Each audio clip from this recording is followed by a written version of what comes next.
Sana na, mga kumare ko, abisala sa mga burikiti niyo dyan. So, di ba nga last time sabi ko, ililipat ko na sa mga paso yung mga pechay ko. At ayan na nga, naglagay na ako ng mga lupa sa mga paso. At ayan, ilalagay ko na sila sa mga dapat nilang kalagyan. So, feeling ko nga nagrarampa-rampa ako dyan. At ayan na. Uy, umikot pa siya.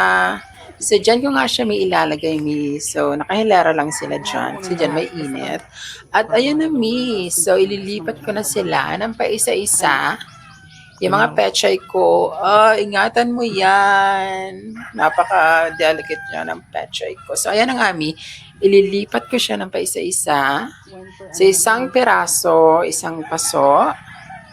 So, ayan na. So, ingat na ingat talaga ako, Mi. Kasi nga, Mi, madali siya maputol. So, ayan na. O, diba? OMG. So, ayan. So, ang dami nila. So, di ko alam kung magkakasya sila dyan. So, kung may matira man, bahala na sila. Charot. Wala. Di ko na alam kung saan sila lalagay. Basta ako nang bahala, wag yun akong tanungin. So, ayan na nga, mi. So, papakita ko sa inyo kung paano siya tinatanim. So, ayan, magbubutas ka sa lupa. At, ayan, dahan-dahan.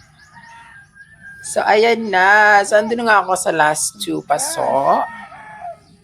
So, ayan na, mi. So, malapit na ako matapos. Grabe kayo.